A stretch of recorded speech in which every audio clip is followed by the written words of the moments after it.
उपस्थित राहतात।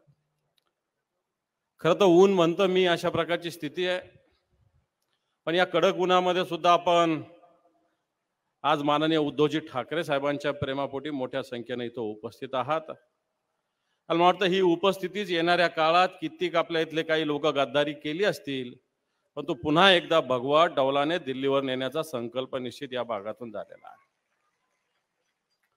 ठीक आहे, कित्येक येतात जातात, गद्दारी झालेली आहे। शिवसेनेला काय या महाराष्ट्राला गद्दारी नवीन नाही आहे। मग छत्रपती शिवरायाच्या काळापासून तर आजच्या काळापर्यंत गद्दारी गद्दारी गद्दारी, पण ही गद्दारी होत असताना विजय हा निष्ठेचाच होत असतो, हेही सगळ्यांनी लक्षात ठेवलं पाहिजे।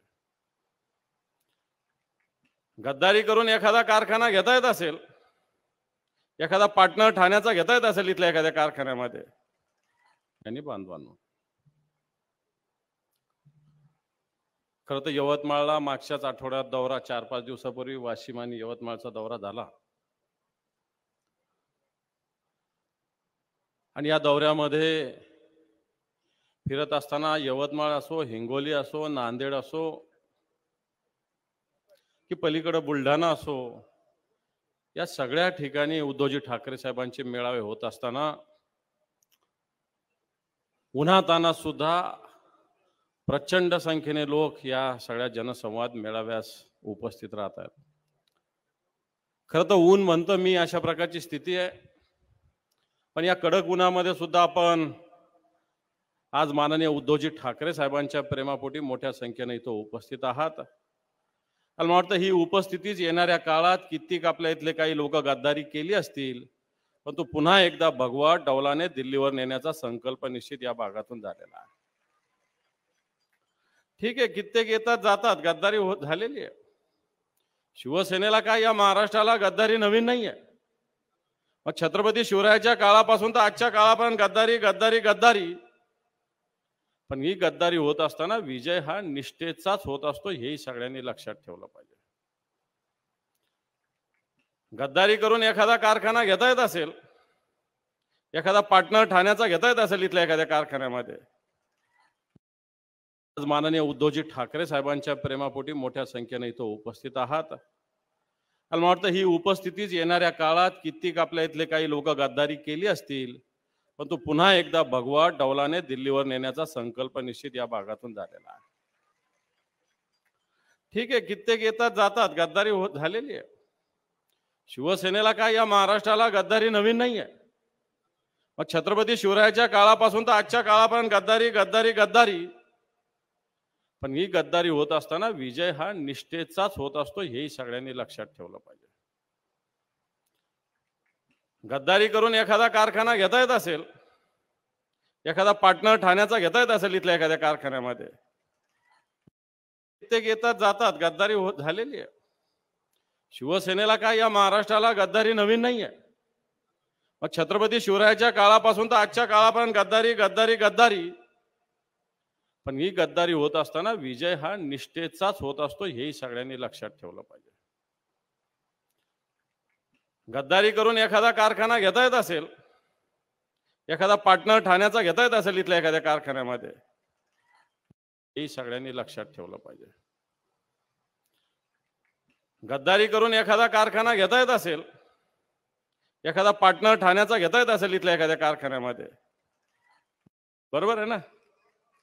साखर कारखान्यात पार्टनर कोण आहे? हा, इथल्या खासदारांनी एक कारखाना घेतला साहेब चालवायला, पण त्याच्यामध्ये पार्टनरशिप ठाण्याच्या एका खासदाराची आहे। पण काय स्थिती या कारखान्याची? आपला ऊस नेला जसाच्या तसा पडलेला आहे का नाही? मग तुम्ही कारखाना घेतला, कारखाना चालवायचा म्हणता, मग हा कारखाना कोणासाठी आहे? तर सर्वसामान्य माणसाचा ऊस जर तुम्ही उभा केला असेल आणि हा उभा ऊस जर उभ्या उभ्या जळत असेल, तर तुम्हाला सुद्धा तुमचे सुद्धा हाल या निवडणुकीत असेच केले जाईल, हे तुम्हाला ठणकावून सांगावं लागणार आहे, लक्षात ठेवा। आणि मग आता ते सांगता ना, चोर चोर सगळे भाई, मग इथला जो आमदार असतील तो असेल की खासदार असेल तिकडचा तो असेल, या सगळ्याच पद्धतीने विचारलं इथं तर काय काय झालं, तर म्हणे इथल्या आमदारांनी नगरपालिकेतच कचऱ्याचा घोटाळा केला। खरं आहे का खोटं आहे? नगरपालिकेतच कचऱ्याचा घोटाळा. अरे मला असं वाटतं तुम्ही नेमका भ्रष्टाचार कुठे कुठे करता. ही भारतीय जनता पार्टी तर पार्टीवर डिफरन्स सांगते. इथल्या आमदारावर आरोप आहे का नाही भ्रष्टाचाराचा, कचऱ्याचा, सांगा. आणि मग ही कोणते सांगतात मोदी आणि शहा, आणि तिकडून मोठ्या गोष्टी करतात, नाकानी कांदे सोलतात हे लोक. काय झालं? 76 लाखाचा. अरे हा फक्त तुम्हाला दिसतो, याच्यापेक्षा मोठा आहे तो. याच्यापेक्षा मोठा आहे. तुम्हाला नुसते 76 लाख काहीच नाहीये. हा मोठा घोटाळा आहे. आणि म्हणून मला असं वाटतं या ठिकाणी सर्वसामान्य माणूस राहतो, या ठिकाणी आदिवासी राहतो, बंजारा समाज मोठ्या प्रमाणात राहतो, मोठ्या प्रमाणावर बहुजन समाज या ठिकाणी राहत असताना या प्रत्येकावर अन्यायाची भूमिका घेतलेली आहे. आज या भागामध्ये शेतकरी, कास्तकार, मग सोयाबीन घेतो, कापूस घेतो. आज मला असं वाटतं मागच्या काळात मोठ्या प्रमाणावर गारपीट झाली. इथं तर मागच्या महिन्यात सुद्धा झाली, बरोबर आहे का नाही? गारपीट झाली, आधी झाली, मध्ये झाली. शेतकऱ्याला विमा मिळाला? 1 रुपयात विमा सांगितला गेला. हा विमा कोणाला दिला? हा विमा कोणाला मिळाला? भारतीय जनता पार्टीच्या त्या कोणता तो इलेक्ट्रॉल बॉन्ड मध्ये गेला की काय? काय लोकांच्या खात्यात का नाही आला? या लोकांच्या खात्यामध्ये हा विमा आलेला नाही. मला असं वाटतं हा विमा भारतीय जनता पार्टीच्या इलेक्ट्रॉल बॉन्ड मध्ये गेलेला काय, अशा प्रकारची स्थिती आहे. आणि म्हणून या तालुक्यामध्ये आज विम्यापासून लोक वंचित आहे. सोयाबीनची स्थिती आपल्याला सगळ्या या विदर्भात असेल, मराठवाड्यात असेल, सोयाबीन आपण मोठ्या प्रमाणावर घेतो. या सोयाबीनला 10-10 हजार रुपयापर्यंतचा भाव होता. आज 4,000 रुपये सुद्धा भाव मिळत नाही, अशा प्रकारची स्थिती आहे. आज हे सोयाबीन जे शेतकऱ्यांनी मोठ्या कष्टानं पेरलेलं, उगवलेलं सोयाबीन उत्पादन तर बऱ्यापैकी आलं, पण तो त्याला भाव नाही, अशा प्रकारची स्थिती आहे. म्हणून अशा पद्धतीनं जर सोयाबीनला भाव नसेल, कापसाला भाव नसेल, आमचं नुकसान होत असेल, पीक विमा देत नसाल, तर असं सरकार काय जाळायचंय? या सरकारचे मुख्यमंत्री इकडे नांदेडला येऊन बोलले होते की हा महाराष्ट्र आत्महत्या मुक्त करू.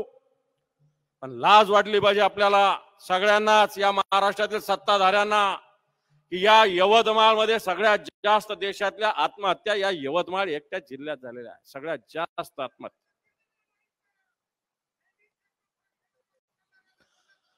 आणि म्हणून सगळ्यात जास्त यवतमाळ सारख्या ठिकाणी आत्महत्या होते. आणि म्हणून अशा पद्धतीने आत्महत्या होत असेल तर मला असं वाटतं आत्महत्या करायला भाग पाडणार हे सरकार आहे. कारण या सरकार या बळीराजाला न्याय देत नाही, या शेतकऱ्याच्या शेतमालाला भाव देत नाही. दिल्लीत संसदेतून भाषणं केली जातात, घोषणा केल्या जातात, स्वामीनाथन आयोगाच्या उत्पादन खर्च दुप्पट करून सांगितलं जातं, पण तो दुप्पट तर करण्याची धमक आमच्या मनगटात या शेतकऱ्याच्या, पण त्याला भाव मिळत नाही, अशा प्रकारची स्थिती आहे. म्हणून शेतकऱ्याची परिस्थिती असताना आपल्याला माहिती आहे या राज्यामध्ये 2019 मध्ये उद्धवजी ठाकरे साहेब मुख्यमंत्री झाले होते. उद्धवजी ठाकरे साहेब आपण म्हणतो मुंबईचे, पण या महाराष्ट्राचा जाणता राजा म्हणून उद्धवजी ठाकरे साहेब आहे. आल्या आल्या पहिला निर्णय घेतला होता 2 लाख रुपयाच्या कर्जमाफीचा. घेतला होता का नाही? मिळाले होते का नाही आपल्याला? फक्त एक अंगठा थंब, एक अंगठा त्याला द्यावा लागला होता. 2 लाखाची कर्जमाफी भेटली होती.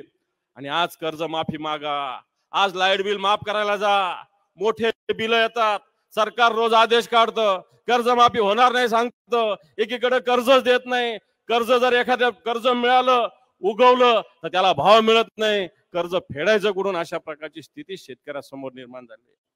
आणि म्हणून बांधवांनो, खऱ्या अर्थानं शेतकऱ्याला न्याय देणारं सरकार उद्धवजींच्या काळात होतं. पण आता जे सरकार आले शेतकऱ्याच्या विरोधात आहे. शेतकऱ्याच्या वेदना या सरकारला ऐकू जात नाही. बहिर सरकार आहे. शेतकऱ्याच्या आत्महत्या या सरकारला दिसत नाही. आंधळ सरकार आहे. शेतकऱ्याच्या प्रश्नावर हे सरकार बोलत नाही. हे मूर्ख सरकार आहे. आणि मला वाटतं असं हे मूर्ख सरकार, बहिर सरकार, आंधळ सरकार या महाराष्ट्रात असेल तर पुन्हा एकदा उद्धवजींच्या नेतृत्वाखाली या महाराष्ट्रात परिवर्तन आपल्याला करावं लागेल. सगळ्यात आधी परिवर्तन आपल्याला दिल्लीत करावं लागेल, नंतर मुंबईत तर परिवर्तन ठरलेलंच आहे. या लोकांना घरी तर जावंच लागणार आहे, लक्षात ठेवा. आणि म्हणून बांधवांनो, आज तिकडे हिंगोली जो खासदार निवडून आला होता, ज्याचा काही संबंध नव्हता इकडं, फक्त शिवसेना नावावर, उद्धवजींच्या नेतृत्वावर, शिवसेना प्रमुखाच्या विचारावर निवडून आलेला खासदार होता. पण यांनी सुद्धा गद्दारी केली. गद्दारी करून स्वतःचे पोट भरण्याचं काम केलं, स्वतःचे खाते भरण्याचं काम केलं, स्वतःची प्रॉपर्टी वाढवण्याचं काम केलं, परंतु या भागातील जनतेला न्याय देण्याचं काम केलं नाही. खासदार असेल, आमदार असेल, आमदार सुद्धा भ्रष्टाचारात बरबडलेला. मी इथं सहज फोन केला, छत्रपती शिवाजी महाराजाचा पुतळा येऊन 2 वर्ष 3 वर्ष झाले साहेब. इथं साधा पुतळा लागणार नाही, चूक आहे का बरोबर आहे? छत्रपती शिवाजी महाराजाचा पुतळा या उमरखेडमध्ये येऊन पडला, नगरपालिकेमध्ये 2 वर्ष झालं, पण हे छत्रपती शिवरायाचं नाव सांगतात, पण छत्रपती शिवरायाचा पुतळा सुद्धा हे सरकार, इथली नगरपालिका, इथल्या आमदारांनी उभा केला नाही बांधवानो. आणि म्हणून मी आपल्याला आवाहन करेल की उद्धवजी ठाकरे साहेब उन्हातान्हात या महाराष्ट्रात फिरतात, सर्वसामान्य शेतकऱ्याच्या हितासाठी, सर्वसामान्य जनतेला न्याय देण्यासाठी. म्हणून येणाऱ्या काळामध्ये हे बोल घेवढे लोक बसलेले. आज परवाच्या दिवशी मोठी सभा मुंबईला झाली.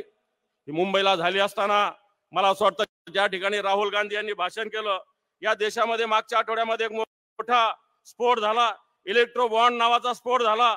या स्फोटामध्ये साहेब आपण काल कळमनुरीला भाषण करत असताना सांगितलं की एक कंपनी आहे, ही कंपनी मेगा इंजिनिअरिंग नावाची कंपनी, आपण तिथं आरोप केला होता मेट्रो आणि रस्त्यामध्ये मोठ्या प्रमाणावर काम या महाराष्ट्रात या कंपनीला दिलं गेलेलं आहे.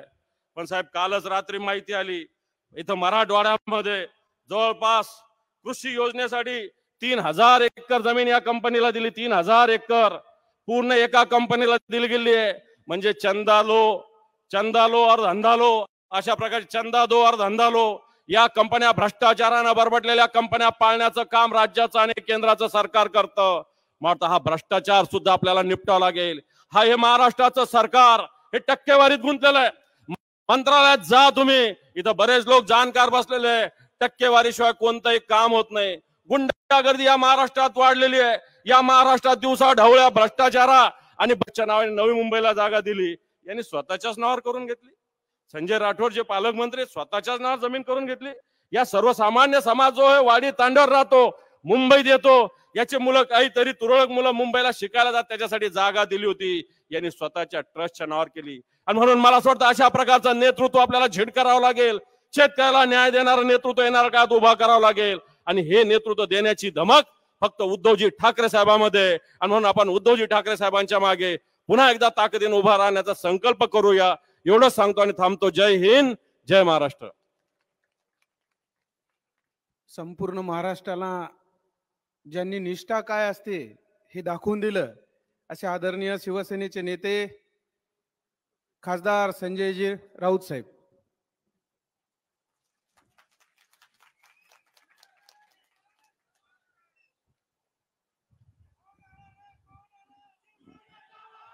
शिवसेनेचे आदरणीय पक्षप्रमुख उद्धवजी ठाकरे, मंचावरील व्यासपीठावरील सर्व शिवसेनेचे मान्यवर नेते पदाधिकारी आणि या तळपत्या उन्हात उपस्थित असलेले सर्व शिवसैनिक, शिवसेना प्रेमी बंधू भगिनींनो, वरून सूर्य आग ओकतोय, तळपतोय, घामाच्या धारा वाहतायत आणि तरीही आपण इतक्या मोठ्या संख्येनं शिवसेना पक्षप्रमुख उद्धव ठाकरे यांचे विचार ऐकण्यासाठी जमलेला आहात. महाराष्ट्रामध्ये माननीय उद्धव ठाकरे यांनी जे एक वादळ निर्माण केलाय, जो झंझावात निर्माण केलाय, जे एक संघर्ष यात्रा निर्माण केलेली आहे, आपण त्या संघर्षातले महत्वाचे घटक आहात. उद्धव साहेब जी लढाई लढतायत ती महाराष्ट्रासाठी, शेतकऱ्यांसाठी आणि कष्टकऱ्यांसाठी आहे. हा महाराष्ट्र शेतकऱ्यांच्या आणि कष्टकऱ्यांच्या रक्तातून आणि घामातून निर्माण झालेला आहे. आणि आज तो शेतकरी आणि कष्टकरी संकटात असताना आपल्यासाठी उद्धव ठाकरे महाराष्ट्राच्या कानाकोपऱ्यामध्ये फिरताना आपण पाहताय. मगाशी आपल्या राज्याचे विरोधी पक्षनेते अंबादासजी दानवे यांनी शेतकऱ्यांच्या संकटाबाबत एक लेखाजोखा मांडला. कधी काळी आपण या देशामध्ये अभिमानानं जय जवान जय किसान ही घोषणा देत होतो तेव्हा आमची छाती अभिमानानं फुलून येत होती की या देशाचं रक्षण करण्याची, हा देश वाढवण्याची, हा देश घडवण्याची जबाबदारी या देशातल्या शेतकऱ्यांवर आहे, सीमेवर लढणाऱ्या जवानांवर आहे. पण आज दुर्दैवानं गेल्या 10 वर्षात या देशामध्ये नरेंद्र मोदीचं सरकार आल्यापासून आणि महाराष्ट्रात फडणवीसांचं सरकार आल्यापासून जवान आणि किसान यांचे हाल कुत्राही खायला तयार नाही. 2014 साली नरेंद्र मोदी यांनी एक घोषणा केली होती. ती घोषणा अशी होती की मी सत्तेवर आलो, मला तुम्ही सत्ता दिली तर शेतकऱ्यांचं उत्पन्न मी डबल करीन, शेतकऱ्यांचं उत्पन्न मी दुप्पट करीन. झालं उत्पन्न दुप्पट, डबल सोडा, जे तुम्हाला मिळत होतं तेही कमी झालं. अच्छे दिन अच्छे दिन अच्छे दिन. मी म्हणतो बाबा आम्हाला आता अच्छे दिन नको आहेत. 2014च्या आधी जे आमचे दिवस होते चांगले ते आम्हाला परत द्या. तुमचे अच्छे दिन आम्हाला नको आहेत. 2014च्या आधीचे आम्हाला अच्छे दिवस द्या, आम्ही सुखानं जगू. 2014 नंतर आपण शेतकऱ्यांना लुटलाय, देशाला लुटलाय, महाराष्ट्राला लुटलाय. 2 कोटी रोजगार देणार होते, 100 जणांना सुद्धा या मराठवाड्यात रोजगार मिळालेला नाही. मग रोजगार कोणाला मिळाला तर मुठभर 10-5 लोकांना, अमित शहाच्या मुलाला, त्या जय शहाला. आणि कोणाला मिळाला रोजगार? एकनाथ शिंदेला, अजितदादा पवारला. तुम्हाला मिळाला रोजगार? कोणाला मिळाला? पैसा कोणाला मिळाला? 40 गद्दार आमदारांना. त्यांना 50-50 कोटी रुपये, 50-50 खोके द्यायला तुमच्याकडे पैसे आहेत. आणि शेतकऱ्यांच्या मालाला हमी भाव द्यायला तुमच्याकडे पैसे नाही. खासदार 100-100 कोटीला विकत घेतात शिवसेनेचे, आणि शेतकऱ्याच्या मालाला, उसाला, कापसाला, सोयाबीनला भाव द्यायला तुमच्याकडे पैसे नाही. ही महाराष्ट्राची अवस्था आहे. गृहिणी बसलेल्या आहेत. 2014 साली गॅसचं सिलेंडर हे 400 रुपयाला मिळत होतं. आज 1100-1200 रुपये हे तुम्हाला सिलेंडरला द्यावे लागतात. हे 2014चा मी आकडा सांगतोय. 400 रुपये आता 1100-1200 रुपये. हे तुमचे अच्छे दिन आम्हाला नको आहेत. आम्हाला 2014चे 400 रुपये सिलेंडर देणारे अच्छे दिन हवे आहेत. या महाराष्ट्रामध्ये एक दळभद्री घटना, बाह्य सरकार सत्तेवर बसलेलं आहे. सुप्रीम कोर्टानं त्या सरकारच्या कमरेत लाद घातलेली आहे, चालतेवा सांगितलेलं आहे, गेट आउट सांगितलेलं आहे. तरी नरेंद्र मोदी, अमित शहा यांनी हे सरकार महाराष्ट्राच्या उरावर बसवलेलं आहे, आमच्या छाताडावर बसवलेलं आहे. हे बेईमानांचं सरकार, हे गद्दारांचं सरकार, हे आपल्याला घालवून देण्यासाठी माननीय उद्धव ठाकरे हे पायाला भिंगरी लावून फिरतायत. आणि मला खात्री आहे या हिंगोलीचा खासदार गद्दार झाला, त्या खासदाराला घरी बसवताना आपण एक विचार केला पाहिजे की शिवसेना नसती, शिवसेना ही 4 अक्षर आपल्या पाठीशी नसती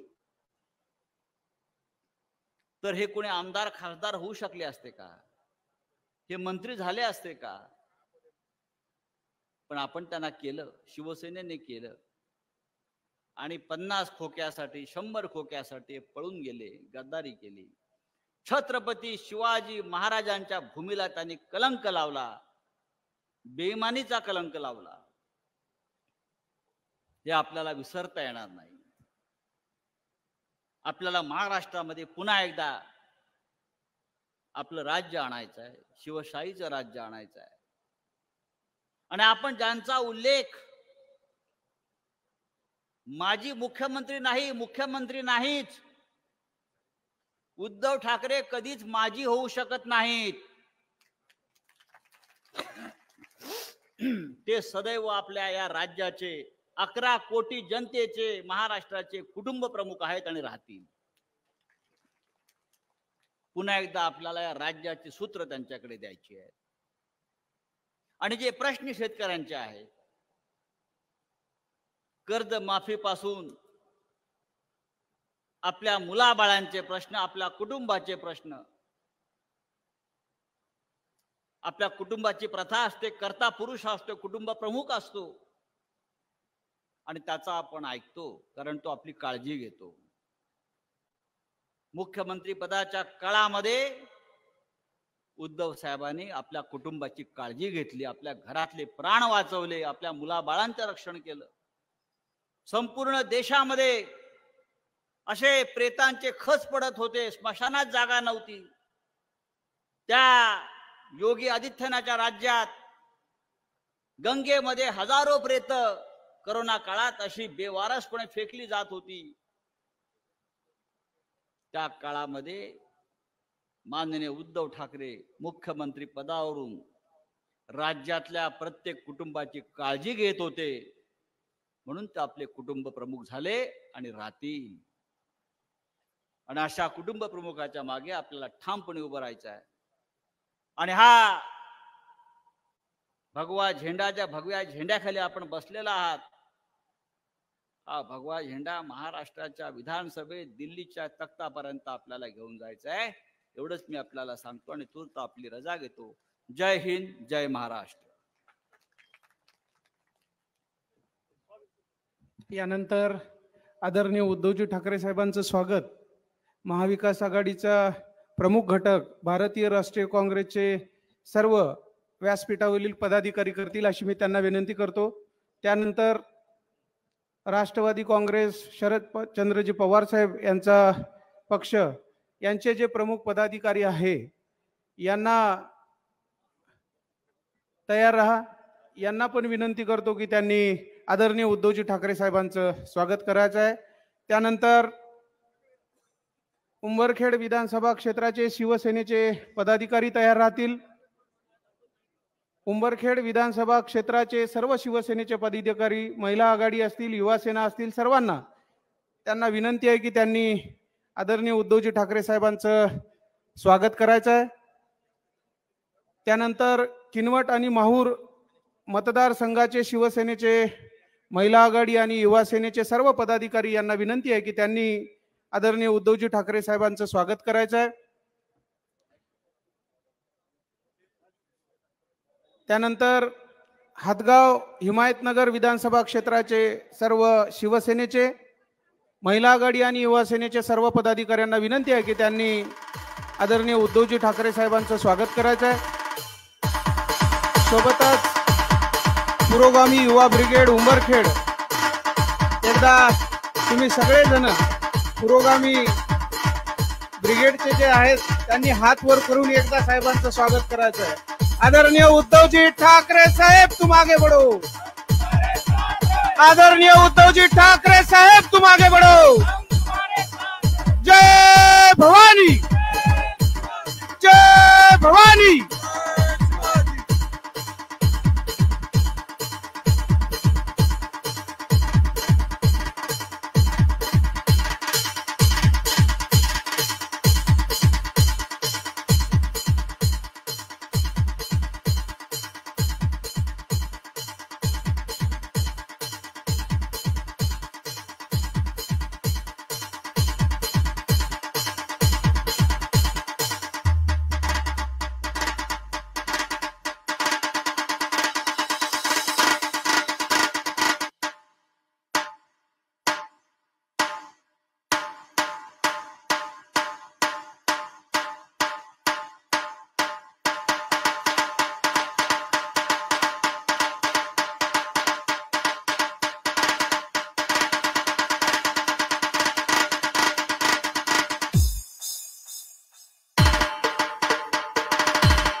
या ठिकाणी शिवसैनिक बांधवांना नम्र विनंती आहे, सत्कार झालेल्या व्यक्तींनी आपण थोडस बाजूला व्हावं. पाठीमागे सुद्धा सन्माननीय पदाधिकारी आहे सत्कार करणार.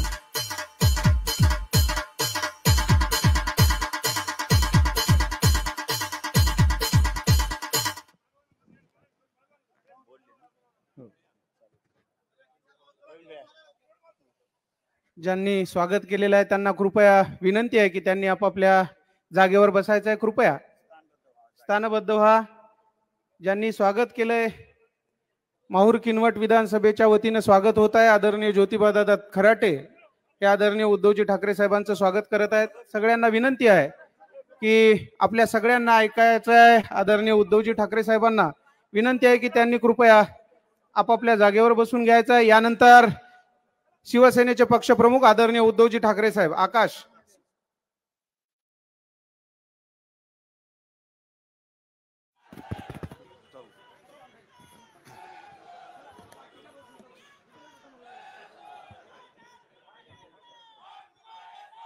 जमलेल्या माझ्या तमाम हिंदू बांधवांनो, भगिनींनो आणि मातांनो,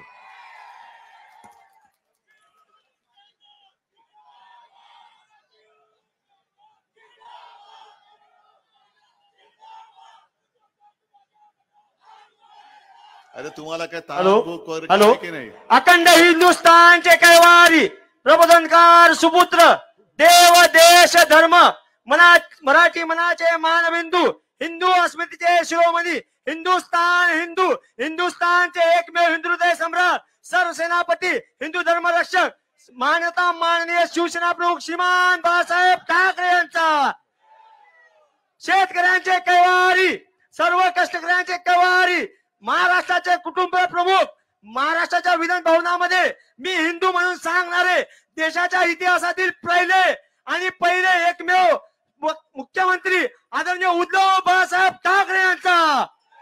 बरं ठीक आहे, आता थांबा जरा थोडं बोलतो, नाहीतर घोषणेच्या ऐवजी भाषणच व्हायचं. नाही, तुमचं प्रेम अफाट आहे आणि खरंच मी भाग्यवान आहे. आज माझ्याकडे त्यांनी पक्ष फोडलाय, पक्ष चोरलाय, धनुष्यबाण आपली निशाणी चोरले, तरी देखील जातोय तिथे गर्दीच गर्दी उसळते. आणि हे बघितल्यानंतर त्यांच्या पोटात आणखीन दुखतंय. पोटात दुखलं की आणखीन गर्दी वाढते, मग आणखीन पोटात दुखतं, आणखीन गर्दी वाढते. मी तुम्हाला सगळ्यांना धन्यवाद देतो. इथे माझं स्वागत झालं, शिवसेनेने तर केलंच, पण खास करून काँग्रेस आहे, राष्ट्रवादी आहे, सर्व आपल्या मित्र पक्षांनी अगदी दिलदारपणाने स्वागत केलं. आणि इथे सुद्धा त्यांचे कार्यकर्ते इकडे आलेत. शिवसेनेच्या वतीने मी एकच सांगेन की नवीन समीकरण झाल्यानंतर आपली पहिली निवडणूक आहे. हे समीकरण का करावं लागलं, कसं झालं, हा इतिहास तुम्हाला कल्पना आहे. पण हे नवीन समीकरण आपण सरकार तर चालवून दाखवलं. 2.5 वर्ष अगदी तुम्ही सांगायचं उत्तम होतं का कसं होतं, पण चालवलं. मग त्याच्यामध्ये शेतकऱ्यांची कर्जमुक्ती असेल, 10 रुपयामध्ये शिवभोजन असेल, आपत्ती काळातली मदत असेल, काही असेल, आणि करोनाचं संकट, त्याही काळामध्ये देशामध्ये जे सर्वे होत होते त्या सर्वेमध्ये देशातला सर्वोत्तम मुख्यमंत्री म्हणून नाव माझं येत होतं, पण काम तुमचं होतं. तुमच्या सहकार्यामुळेच ते होऊ शकत होतं. त्याच्यामुळे आपण प्रशासन चांगलं करू शकतो हे महाविकास आघाडीने दाखवलेलं आहे. आता निवडणूक कशी विरोधकांची डिपॉझिट जप्त करून जिंकून दाखवू शकतो, त्याची पहिली निवडणूक आहे.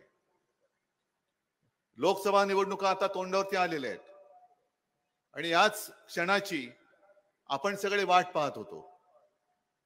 तसं पाहिलं तर गद्दारी होऊन आता जवळपास 2-1 वर्ष झाले. मी 2 वर्षात आलेलो नव्हतो, कारण म्हटलं 2 वर्ष जाऊ द्या, आपल्यापेक्षा कर्तबगार असतील हे गद्दार तर दाखवतील दुनियेला, दाखवा ना तुमची कर्तबगारी. जे माझ्यावरती आरोप करत होते की यांनी उद्धव ठाकरेंनी घरी बसून राहिले, अरे मी घरी बसून राहिलो तरी एवढी लोक माझ्यासाठी काय येतात? आणि तुम्ही आज जे दारूदारी फिरताय, नुसतं सरकार आपल्या दारी, तसं नाहीये. हे मिंदे तिकडे भाजपच्या दारी, कटोरा घेऊन जात आहेत रोज. काय करायचं मग ते सांगतील. उठ म्हटलं का उठायचं, बस म्हटलं का बसायचं. आणि तसा करणाऱ्यातला मी नाही, तसा करणाऱ्यातला मी नव्हतो. त्यानं इकडे कठपुतळीचा खेळ पाहिजे. सूत्र ती दिल्लीमध्ये आहेत. म्हणजे ती दोरी हलवली, कठपुतळीचा खेळ तुम्हाला कल्पना आहे ना, काही गावात असेल अजून. म्हणजे वरती त्याचे सूत्रधार असतात. एक बोट उडवलं की खालती जे कठपुतळी असते तिचा हात वर होतो, दुसरं केले की तंगड्यावर होतात, आता तिसरं केले की खाली डोकं वर पाय होणार आहे यांचं. तर आपण तसे काही नव्हतं, यांच्या हातातलं बावलं नव्हतं. आणि म्हणूनच आपल्यातल्याच काही लोकांना गद्दारी करून मग ते 50 खोके ती गोष्ट विसरू नका. कारण तिथून सुरुवात झाली. नाहीतर आपण काय दिलं नव्हतं यांना. इथल्या सुद्धा खासदाराला कोण होता तो, काय केलं त्याला, कशी त्याची भरभराट झाली. हळदीचा प्रक्रिया प्रकल्प सुद्धा हा मुख्यमंत्री म्हणून मी मंजूर केला होता. हे काही वेळेला थोडस गर्व वाटतो, पण सांगावं लागतं, कारण ते नाही सांगणार. प्रकल्प दिला आणि हळद लावून तिकडेच त्या बोहल्यावर चढले. सगळं काही दिलंय. खासदारकी दिली, आमदारकी दिली, अगदी मिंदेला सुद्धा सगळ्यात महत्वाचं खातं दिलं होतं. काही जणांची भूक अशी असते ना, ज्याला भस्म्या रोग म्हणतात, की किती खाल्लं तरी भूकच भागत नाही. आणि काही जणांची अशी असते की एवढं खातात की अजीर्ण होतं. म्हणून आता जे गद्दार गेलेत, काही जणांची भूक क्षमत नाही म्हणून गेलेत, आणि काही जण जे खाऊन खाऊन अजीर्ण झालं त्या अजीर्णावरती उपचार करायला म्हणून गेलेले तिकडे. की खाल्ले बाबा आता एवढं सगळं, पण आम्हाला तर शिक्षा वगैरे नको, आम्ही तुमचे पाय धुतो, बूट चाटतो. पण परवा राहुलजींनी सांगितलं ना, तुम्ही ओळखला असाल कोण नेता, ओळखले की नाही. सोनियाजींकडे गेले आणि सांगितलं की काय करू, मी एवढं खाल्लंय आता की तुरुंगात जावं लागेल, आता मी तुरुंगात जाऊ शकत नाही. आणि यालाच म्हणतात हुकुमशाही. जे सगळे ईडी, सीबीआय, इन्कम टॅक्स मागे लावून एकतर तुरुंगात जा, नाहीतर भाजप किंवा मिंदेकडे जा. आणि एखादा असा संजय राऊत असतो की अरे तुमच्यात हिंमत असेल तर टाका, किती दिवस तुरुंगात टाकताय.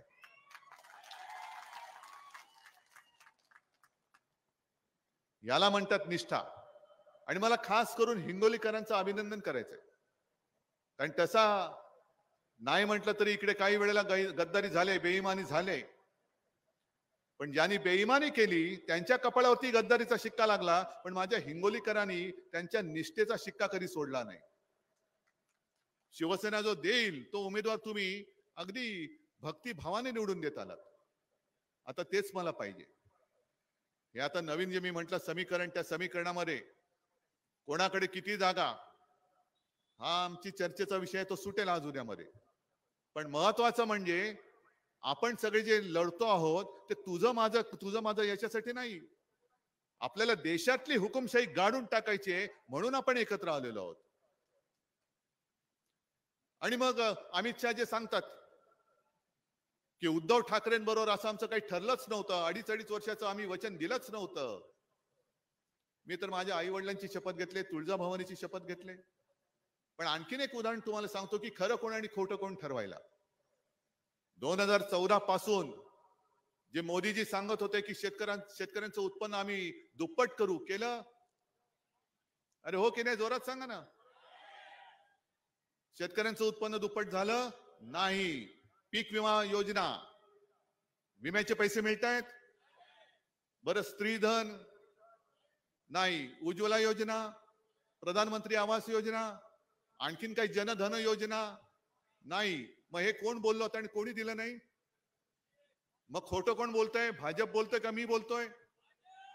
जो माणसं, जो पक्ष माझ्या 140 कोटी, हे त्यांच्याच भाषेतला हा शब्द आहे, 140 कोटी जनतेशी अगदी दिवसा ढवळ्या खोटं बोलू शकतो, मग तोच माणूस, त्यांचाच अध्यक्ष त्यावेळेला जे होते अमित शहा, ते मला आता खोटं ठरवत आहेत. पण अमित शहाजी, तुम्हाला एकच सांगतो, तुमच्यापेक्षा ठाकरे कुटुंबियांना आणि ठाकरे घराण्याला महाराष्ट्र जास्त ओळखतो. मी तर आव्हान दिलेलं आहे की तुमच्या घराण्याचा 7 पिढ्यांचा इतिहास मांडा, अमित शहाच्या 7 पिढ्यांचा इतिहास मांडा, अगदी मोदीजींचा सुद्धा पूर्वजांचा 7 पिढ्यांचा इतिहास मांडा. आणि माझा उद्धव ठाकरेचा 7 पिढ्यांचा इतिहास मांडा. विचारा कोण कोणामध्ये जनतेमध्ये किती लोक आहेत. कुठून तरी यायचं टपकायचं. आपण सुद्धा फसलो होतो, मी सुद्धा फसलो होतो. कारण मला तेव्हाही असं वाटत होतं, जे शिवसेना प्रमुखांना वाटलं की नाही हिंदुत्ववादी काहीतरी पाहिजे, एक हिंदुत्ववादी सरकार. हिंदुत्ववादी म्हणजे दुसऱ्या धर्माचा द्वेष करणारं सरकार नाही. कारण अनेकदा शिवसेना प्रमुखांनी आपल्याला सांगितलं की शिवसेनेचं हिंदुत्व हे राष्ट्रीयत्व आहे. देवळात घंटा बडवणारा मला हिंदू नकोय, शेंडी जानवाचं हिंदुत्व हे आमचं हिंदुत्व नाही, तर देशद्रोह्यांशी आणि अतिरेक्यांशी लढणारा मला हिंदू पाहिजे, हे आमचं हिंदुत्व आहे. आणि हिंदुत्व आहेच ते भाजपमुळे बदनाम होत आहे. म्हणून जो एक वेगळा वर्ग, अगदी मुस्लिम सुद्धा आज शिवसेनेसोबत का येत आहेत? कारण आपण भाजपला सोडलं, आपलं जे खरं हिंदुत्व आहे ते नाही आपण सोडलं. आपलं हिंदुत्व वेगळं आहे. आणि ह्यांचं जे थापा मारणारं हिंदुत्व आहे ते हिंदुत्व हे थापेबाज असूच शकत नाही. मी येताना आता सहज गाडीमध्ये सोशल मीडिया, ते इंस्टाग्राम, युट्यूब वगैरे आहेत ना, तुमच्याकडे पण फोन आहेत. मग त्याच्यामध्ये मोदीजींची क्लिप आले. असंच कुठल्या तरी एका घरात गेलेत, साधं विटांचं घर आहे. मग एक महिला उभी आहे तिकडे, गरीब महिला आहे. मग त्यांना मोदीजी विचारतात की आपको ये घर मिला, कैसे लगा है? बहुत अच्छा लगता है. आपको छत मिला? हाँ ये मिला, वो बरोबर आहे. मग तिला विचारा गॅस कब मिला? आता दुर्दैवाने काय झालं, त्या महिलेला ज्यांनी जे बोलायला शिकवलं होतं त्याच्यात ते उत्तर द्यायचं त्यांनी राहून गेलं. आणि महिलेने सांगितलं की गॅस आम्हाला कालच मिळालाय. आज प्रधानमंत्री जाणार म्हणून काल गॅस कनेक्शन दिलं. मग त्याच्यावरती प्रधानमंत्री काय सांगतायत की आजपर्यंत संपूर्ण देशात 10 कोटी लोकांना आम्ही गॅस कनेक्शन दिलंय, तुमचा नंबर नेमका 10 कोटीवा आला. किती बोलायचं खोटं, काय लाज लज्जा शरम काही नाही. आता संजय देशमुख इकडे बसलेत. गेल्या एक 8-10 दिवसापूर्वी मी यवतमाळ वाशिम मध्ये होतो, तिकडे सुद्धा तेच. त्या कलावती म्हणून बाई, अमित शहानी बेधडकपणाने लोकसभेत सांगितलं कलावती जी को घर, गॅस, पाणी ये वो मोदी जी ने दिया.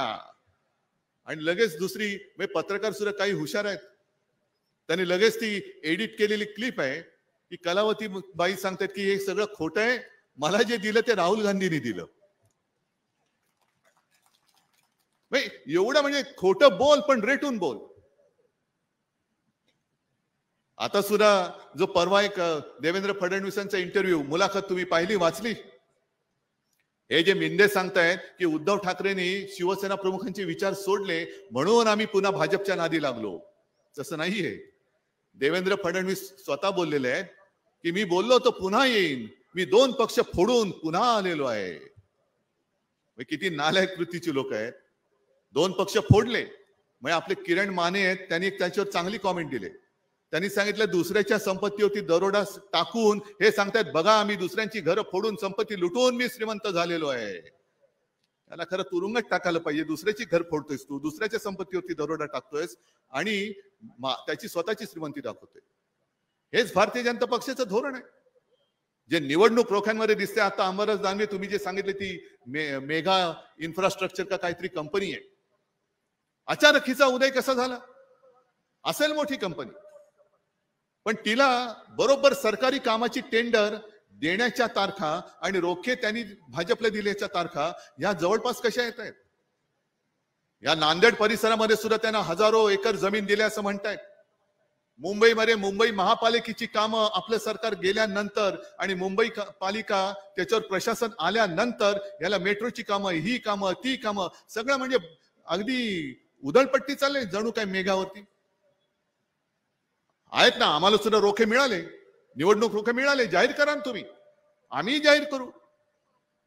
पण आम्हाला जे रोखे मिळाले त्याच्यामध्ये एक तरी असं दाखवा की आम्ही त्याच्यावरती ईडी, सीबीआय, इन्कम टॅक्स किंवा त्याला कॉन्ट्रॅक्टच्या नावाखाली कॉन्ट्रॅक्ट देण्याच्या समोर त्याच्याकडनं आम्ही रोखे घेतलेत. एक सुद्धा नाही. म्हणजे तुमची ही काही जुलूम जबरदस्ती चाललेली आहे, नुसती सत्तेची हाव. संजय राऊतजी, तुम्ही करोना काळाचा जो उल्लेख केला, आपण पूर्णपणे महाराष्ट्र हा अगदी तळहाताच्या फोडाप्रमाणे सांभाळला होता. मी जे सांगत तुम्हाला होतो ते तुम्ही अगदी कुटुंबातला आपला कोणतरी सांगतोय म्हणून तुम्ही ऐकलत. सगळं काही बंद होतं पण शेतीची कामं चालू होती. आणि त्याच काळामध्ये भाजप काय करत होतं? भाजप मध्य प्रदेश मधलं काँग्रेसचं सरकार पाडत होतं. कमलनाथ मुख्यमंत्री होते. कमलनाथ यांचं सरकार पाडलं, काँग्रेसचं सरकार पाडलं, शिवराज सिंगना तिकडे बसवलं आणि त्याच्यानंतर तिकडे त्यांनी लॉकडाऊन केला. म्हणजे किती विकृत माणसं आहेत. जनता मरते, लोकांचे प्राण जात आहेत. नाही नाही नाही नाही नाही, मेले तर मरू दे, पण आमचं सरकार बसेल त्याच्यानंतर आम्ही इलाज सुरू करू. एवढं निर्दयी सरकार हे 10 वर्ष आपण बघितल्यानंतर मला तर खरं असं वाटतं की यांना लाज लज्जा शरम यांनी सोडलेली आहे. सगळं सोडून सगळा कारभार उघडा वागडा पडलेला असताना निवडणुकांमध्ये तुम्ही पैसे खाताय, कॉन्ट्रॅक्टच्या नावाखाली पैसे खाताय. आमच्या विरोधी पक्ष म्हणजे भाजपचे विरोधी या पक्षातल्या साध्या साध्या कार्यकर्त्यांवरती जुन्या केसेस काढतायत, खोट्या केसेस टाकतायत, पोलिसांकडनं सतवतायत. अगदी मुंबईमध्ये साध्या माझ्या कार्यकर्त्याच्या झोपडीत राहणाऱ्या कार्यकर्त्याच्या झोपडीमध्ये हे ईडीवाले घुसले होते. झोपडीत सगळीकडे घुसतायत. मग उद्या आमचं सरकार आल्यानंतर लक्षात ठेवा की जे तुम्ही करताय उद्या बुमरँग सारखं तुमच्यावरती उलटेल. आम्ही जर का ठरवलं निर्दयीपणाने वागायचं आणि आमचे तुमचे जे काय आहेत घरगड्यासारखे वागणारे ह्या यंत्रणा या तुमच्यावरती आम्ही सोडल्या आणि तुमच्या घरातली लोक घुसली तर तुम्ही कुठे पळाल? कारण तुम्ही एवढं गडगंज खाल्लेलं आहात की तुम्हाला ते लपवायला सुद्धा जागा नाहीये. आजपर्यंत असं काय नाही की सत्ताधारी आणि विरोधी पक्ष आहेत ना. आता काँग्रेस आणि राष्ट्रवादी माझ्यासोबत व्यासपीठावर आहे. शिवसेना प्रमुख आणि आदरणीय पवार साहेब यांचं नातं तुम्हाला सगळ्यांना माहिती. त्यांची मैत्री सुद्धा होती आणि अगदी व्यासपीठावरती राजकीय भूमिका त्यांच्या कडाक्याच्या म्हणजे जवळून टोकाच्या भूमिका होत्या. एकमेकावरती टीका जरूर करायचे. पण आज देखील मला तो एक क्षण आठवतोय की 95 साली जेव्हा आपल्या युतीचं सरकार आलं, मनोहर जोशी मुख्यमंत्री होते, गोपीनाथ मुंडे हे उपमुख्यमंत्री होते आणि शिवसेना प्रमुखांसमोर ते बसले असताना मी तिकडे होतो, बसलो होतो. माझ्या समोर शिवसेना प्रमुखांनी दोघांना सांगितलं की पंत, ते मनोहर जोशींना पंत म्हणायचे की पंत तुम्ही मुख्यमंत्री आहात, गोपीनाथ तू उपमुख्यमंत्री आहेस, गृहमंत्री आहेस. आता लक्षात ठेवा आपण सत्ताधारी आहोत. काँग्रेसची लोक, राष्ट्रवादीची लोक हे रस्त्यावरती येतील, आपल्या समोर आपल्या विरुद्ध आंदोलन करतील. पण आंदोलन केलं तरी एक सुद्धा पोलिसाची लाठी त्यांच्यावरती उगारायची नाही. तुम्ही लाठीमार, बेछूट लाठीमार करा, कोणाचे हातपाय मोडतील, डोके फुटतील. ते असतील काँग्रेसचे असतील, राष्ट्रवादीचे असतील, पण लक्षात ठेवा ते माझ्या महाराष्ट्राची ती मुलं आहेत, त्यांचा केस सुद्धा वाकडा होता कामा नये. याला म्हणतात एक दिलदारी आणि ह्याला म्हणतात एक राज्यकर्ता. आज सुद्धा जे काही जातीपातीमध्ये द्वेष भडकवून धर्मामध्ये आगी लावण्याचं काम चाललंय, जातीपातीमध्ये आग लावण्याचं काम चाललेलं आहे. अरे त्यांना घ्या ना सोबत, बसवा एकदा समोर. आम्ही 2.5 वर्ष जे करत होतो या सगळं अगदी मराठा समाजाला सुद्धा मी सांगतोय की आम्ही तुमच्यासोबत बसत होतो, बोलत होतो, पण तुम्ही वाटेल ते करून म्हणजे त्या आंतरवाली सराटीमध्ये मी धावून गेलो होतो, पवार साहेब गेले होते. काय संबंध होता आमचा? कोण लागतात जरांगे पाटील आमचं? आम्ही नाही विचार केला. पण न्याय हक्कासाठी कोणतरी तिकडे बसलंय, त्यांच्याशी बोलण्यापेक्षा तुम्ही सरळ तिकडे बेधडकपणाने माझ्या आया बहिणीची डोकी फोडून टाकता, वेडवाकडं मारहाण करता. मग ते जे रक्त सांडले ते रक्त कोणाचं आहे? आज जो काय तुम्ही एक कायदा आणू इच्छित आहे की परदेशातले भयभीत झालेले नागरिक माझ्या देशात आले पाहिजेत, पण माझ्या देशातले जे आहेत अगदी सरळ बोलायचं तर हे जी काय आंदोलनाला उतरलेली लोक ही काय हिंदू नाहीयेत? त्यांचं रक्त तुम्ही सांडता, त्या रक्त सांडताना तुम्हाला लाज नाही वाटत? त्यांच्यावरती वेडेवाकडे गुन्हे दाखल करता, कारण नसताना त्यांना दडपून टाकता. अतिरेक्यांबरोबर चर्चा करू शकता, पण माझ्या मराठी माणसाबरोबर आणि या सगळ्या न्याय हक्कासाठी संतापून रस्त्यावरती उतरलेल्या लोकांशी तुम्ही बसून बोलू शकत नाही? काय एकदा तरी मोदीजींनी बोलवायला पाहिजे होतं ना. कोण समाज आहे? धनगर समाज आहे, मराठा समाज आहे, बंजारा समाज आहे. कधीतरी तुमचं शिष्टमंडळ दिल्लीमध्ये बोलवले, मानापानाने बसवले, बोलो भाई लोग भाई और बहनों बोलो क्या चाहते हैं आप, बोला ना त्यांच्याशी. पण बोलणं दूर, अतिरेक्यांशी बोलतील पण शेतकऱ्याशी नाही बोलणार. अतिरेक्याशी बोलतील, पण न्याय हक्कासाठी रस्त्यावरती उतरलेल्या तुमच्याच मतदारांशी तुम्ही बोलत नाही आहात. हे सरकार कोणतं धरायचं? आणि शेतकऱ्यांसाठी तुम्हाला खास सांगतोय, मी तुमच्या व्यथांचा पाढा वाचायला आलो नाही, कारण तुम्हाला माहिती आहे, तुम्ही सांगाल की अरे आम्ही हे भोगतोय, तू नुसता बोलतोयस. पण सरकारच्या मानसिकतेतला हा फरक आहे, तो तुमच्या मी लक्षात आणून देतोय. अचानक मला मुख्यमंत्री व्हावं लागलं आणि जेव्हा म्हणजे मी नोव्हेंबरमध्ये शपथ घेतली आणि साधारणतः डिसेंबरमध्ये पहिलं अधिवेशन होतं नागपूरचं, हिवाळी अधिवेशन. एका महिन्यात मला सांगा, एकतरी शेतकऱ्यांनी महाराष्ट्रातून माझ्याकडे कर्जमुक्तीची मागणी केली होती का? तरी सुद्धा माझं कर्तव्य म्हणून 1-2 लाखापर्यंतची पीक कर्जमुक्ती शेतकऱ्याची मी केली. घोषणा नव्हती नुसती केली, तर ती मी पूर्ण करून दाखवली. आणि मी एक असं ध्यास घेतलेला आहे, अजूनही आहे, कारण मला खात्री आहे मी मुख्यमंत्री होण्याचं स्वप्न बघत नाहीये, पण आपलं सरकार परत येणार, परत आणणार, ही मला खात्री आहे. आणि जो प्रयत्न मी तेव्हा करत होतो की शेतकऱ्याला जेव्हा गरज असेल तेव्हा कर्जमुक्त करू. कदाचित मी 5व्या वर्षाच्या अखेरीस पुन्हा एकदा कर्जमुक्ती जाहीर केली असती, पण शेतकरी हा स्वतःच्या पायावरती उभा राहायला पाहिजे. तो सदा सर्वदा कर्जामध्ये राहतोय म्हणजे जन्म घेतो तो सुद्धा कर्जात, कारण वाडवडिलांनी कर्ज घेऊन ठेवले. मोठा होतोय तो सुद्धा कर्जात, आणि कर्ज फेडता येत नाही म्हणून आत्महत्या म्हणजे मृत्यू सुद्धा कर्जामध्ये त्याचा होतोय. म्हणजे शेतकऱ्याचा संबंध शेतीशी जास्त पाहिजे की कर्जाची जास्त पाहिजे? नुसतं कर्ज कर्ज कर्ज, बरं मरून राबून तुम्ही पीक पिकवायचं. एक तर सगळं व्यवस्थित असेल तर यांचं आयात निर्यात धोरण असं काही असतं की सोन्यासारख्या पिकलेल्या पिकाला मातीची सुद्धा किंमत येत नाही. मग कधी हमी भावाची लढाई असते, कधी गारपीटच होते, कधी अवकाळी पाऊस, कधी दुष्काळ. शेती हा एकच व्यवसाय असा आहे की ज्याला काही समोर अंधार असतो, भवितव्य काय आहे माहिती नाही. यांचे जे उद्योगपती मित्र आहेत यांनी लाखो करोडो रुपयांची कर्ज माफ केली अशी बातमीमध्ये मी सुद्धा वाचली होती. पण हे सगळे उद्योगपती मित्र ते आधी मार्केट रिसर्च करतात. मी कोणतं उत्पादन मार्केटमध्ये टाकलं तर त्याला भाव मिळेल, कुठे मिळेल, कसं मिळेल. पण शेतकऱ्याचं काय नाही, काय टोमॅटो पिकव, धान पिकवतोय, सोयाबीन पिकवतोय, काय वाटेल ते कर, मर तू आणि तुझं काय असेल ते मर. मग कशाला त्याला आपण अन्नदाता म्हणायचं?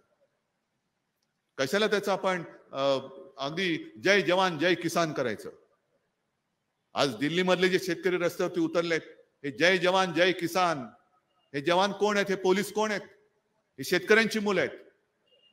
पण मोदी सरकार, मोदी परिवार ज्यांना म्हणतं, का हो मोदीजी, तुमच्या परिवारामध्ये माझ्या देशातले शेतकरी येत नाहीत? जे शेतकरी तुम्हीच सांगितलं होतं 2014 साली की आम्ही शेतकऱ्याचं उत्पन्न दुप्पट करू, त्याची आठवण करून द्यायला ते येत आहेत दिल्लीत. पण नाही, शेतकऱ्यांनी दिल्लीत यायचं नाही. सुटाबुटातला कोण असेल ताबडतोब बोलवा, माझ्या बाजूला बसवा, फोटो काढा आणि पेपरला द्या. पण मुंडासं बांधलेला माझा सारा शेतकरी आला नाही, दिल्लीत तू नाही यायचंस. मग फरक काय पडलाय सरकारमध्ये? आपण जे महात्मा ज्योतिबा फुलेंचं एक ती आठवण सांगतात की तो कोण इंग्रजांचा राजा का राजपुत्र जेव्हा आपल्याकडे देशात आला होता, त्याच्या स्वागतासाठी एक जंगी पार्टी ठेवली होती आणि त्या पार्टीमध्ये महात्मा फुलेंना बोलवलं होतं. सगळेजण आले, सगळे यांच्या मोदीजींच्या दोस्तासारखे सूट बूट टाय घालून गेले होते. सगळ्यांना मानाने आतमध्ये बोलवलं. पण ज्योतिबा एक माणूस असा होता, तो डोक्याला मुंडाचं फाटकं धोतर बितर गाणी असं घालून गेला तिकडे. त्याला दरवाजावरती अडवलं. अरे तुला काय कळतं की नाही, अक्कल आहे तुला? इंग्रजचा लंडनचा राजपुत्र आलाय आणि त्याच्या स्वागताची पार्टी तू अगदी असा भिकाऱ्यासारखा वेश करून आलायस? आणि महात्मा फुलेंनी त्याला उत्तर दिलं की होय, मी मुद्दामून आलेलो आहे. जो इंग्रज माझ्या देशावरती राज्य करतोय त्याला कळलं पाहिजे की या देशातल्या जनतेचे हाल काय आहेत, म्हणून मी माझा हा पोशाख घालून आलेलो. त्याला कळलं पाहिजे माझ्या देशातली जनता काय आहे. मग इंग्रज जे माझ्या महात्मा फुलेंना शेतकऱ्याच्या वेशात आला म्हणून दरवाजावरती अडवत होते, आणि हे मोदी सरकार माझा शेतकरी न्याय हक्क मागण्यासाठी दिल्लीत येतोय म्हणून त्याला दिल्लीत येण्यापासून अडवत आहेत. काय वृत्तीत फरक काय पडलाय? कुठे स्वातंत्र्य? कुठे भारत माता की जय बोलणार ते सरकार जे मत मागताना बेंबीच्या देठापासून बोंबलून ओरडतात भाजपवाले? भारत माता म्हणजे काय? भारत माता म्हणजे तुम्ही आहात. भारत माता म्हणजे यांचे सुटाबुटातले मित्र नाही आहेत फक्त. भारत माता म्हणजे ही सगळी माझी भारत माता, या सगळ्यांना गोरगरिबांसाठी म्हणून हा भारत देश आहे. आणि मुद्दा म्हणून मी ही बातमी घेऊन आलोय. इकडे तुमच्याकडे बातमी आली असेल नसेल, राष्ट्रीय स्वयंसेवक संघाचे सरकार्यवाहक म्हणून कोणतरी आहे, दत्तात्रय होसबाळे, नाव ऐकलं असेल तुम्ही, ऐकलंय? त्यांनी एक परवा स्टेटमेंट केले, जे उत्तरेत शेतकरी रस्त्यावरती उतरलेत त्यांच्याबद्दल ते बोलले की शेतकरी आंदोलनाच्या नावाखाली अराजकता, ही बातमी आहे. मग तुम्हाला आम्ही हमीभाव देणारच नाही, तुमचं कर्ज माफ आम्ही करणारच नाही, आयात निर्यात धोरण आम्ही आमच्या मर्जीप्रमाणे ठरवू, जसे आमचे उद्योगपती मित्र सांगतील तसं आम्ही ठरवू. पण जर तुम्ही तुमच्या न्याय हक्कासाठी रस्त्यावरती उतरलात तर तुम्ही अतिरेकी आहात, तुम्ही अराजक पसरवत आहात. अहो होसबळे साहेब, अन्नदाता जर त्याच्या कष्टाचं दाम मागत असेल, याला जर का तुम्ही अराजकता मानत असाल तर तुमचं हिंदुत्व तुम्हाला लख लाभो असं हे तुमचं भाडोत्री हिंदुत्व, याला मी किंमत देत नाही. हे हिंदू तुम्हाला नाही मान्य, हे हिंदू तुम्हाला मान्य नाहीये. स्वतः आणि स्वतः मोदी परिवार मध्ये किती लोक आहेत? फक्त मोदीजी आणि त्यांची सत्तेची खुर्ची, तिसरा माणूस आहे कुठे? आज सुद्धा मला इकडे मोठे हार घातले, मी ज्यांनी हार आणला त्यांना सगळ्यांना सांगतो, एक तर बाबा एवढं मोठं हाराचं ओझ मी कोणत्यानी बोलतोय? तुम्हाला वाटेल हाराचं ओझं काय? ओझं म्हणजे कसं आहे की तो नुसता फुलांचं वजन नाहीये, त्याच्यात तुमच्या भावना, विश्वास आणि अपेक्षा त्याच्यामध्ये साठवलेल्या आहेत. हे माझ्या खांद्यावरती मला पेलू शकेल की नाही, ही माझ्या मनात एक चिंता असते की अरे तुम्ही किती मोठा, हार नुसता मोठा नाही, तुमच्या अपेक्षाही मोठ्या आहेत, तुमचा विश्वास मोठा आहे.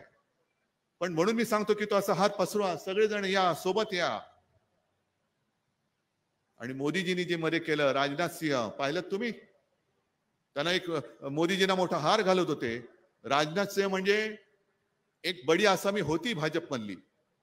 ज्या वेळेला मोदीजींचं नाव प्रधानमंत्री पदासाठी सुचवण्यात आलं, ते सुचवण्याचं काम भाजपचे तेव्हाचे अध्यक्ष राजनाथ सिंह यांनी केलं होतं. आणि आता काय दिवस आलेत, एक मोठा हार घालतायत. राजनाथला वाटलं की आपण सुद्धा त्याच्यात जावं, म्हणून त्यांनी घातलं डोकं मध्ये. लगेच अमित शहानी सांगितलं, गेले राजनाथ बाजूला, फक्त मी आणि मीच. ही अशी मी शाही आहे, एकाधिकारशाही आहे, हुकुमशाही आहे. आणि आता हे सगळं भ्रष्टाचाराने गडबडलेलं हे सरकार. खरं म्हणजे मला असं आता वाटतं की मोदीजी, तुम्ही अजून एक योजनेची सरळ घोषणा करून टाका, भ्रष्टाचार अभय योजना. म्हणजे काय की तुम्ही किती भ्रष्टाचार करा आणि भाजपात या, आपका बाल भी नहीं बाका होगा, ये मेरी गॅरंटी आहे, मोदी गॅरंटी आहे. जसं हे तुमच्या इथले गेले तिकडे, येता की जाता, म्हणजे मी काढलं होतं ना, देता की जाता, तसं भाजपने सांगितलंय, येता की जाता तुरुंगात. हे गेले, नाही येतो येतो येतो येतो. असे सगळे भ्रष्टाचारी तिथं का मिळवावा, भाजपा पक्ष वाढवावा. आणि अशा नखशिखांत भ्रष्टाचाराने बरबटलेल्या पक्षाला परत एकदा आपलं आयुष्य तुम्ही बहाल करून टाकणार आहेत. मी सरकार नाही म्हणत, मी तुमचं आयुष्य म्हणतोय. मत केवळ मोदींना नाहीये.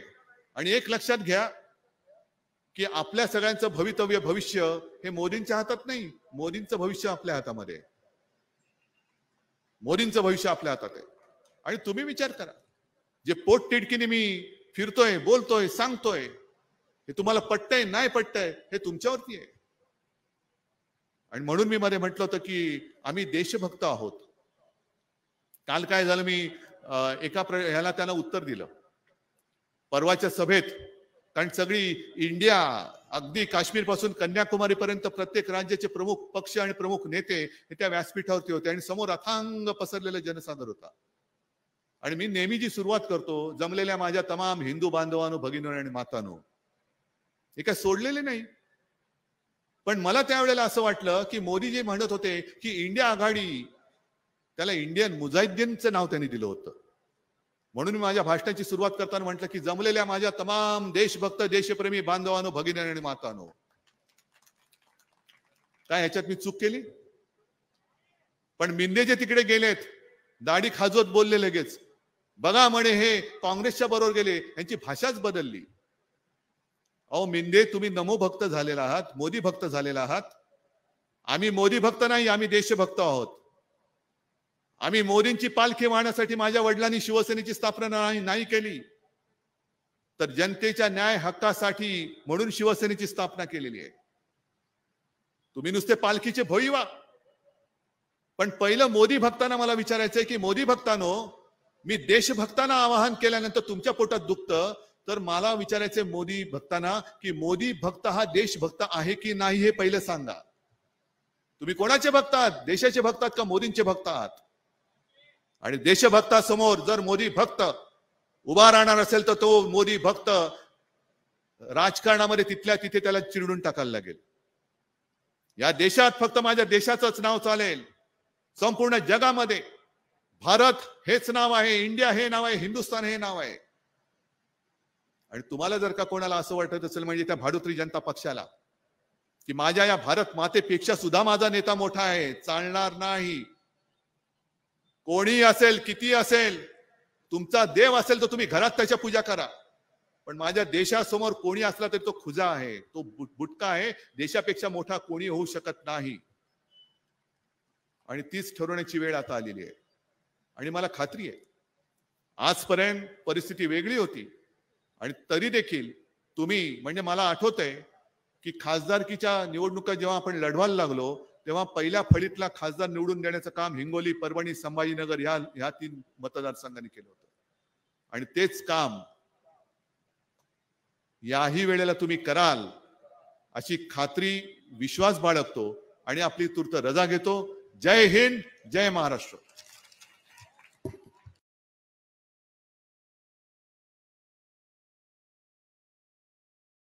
आपण या जनसंवाद मेळाव्याला मोठ्या संख्येने उपस्थित राहिला त्याबद्दल आपले सर्वांचे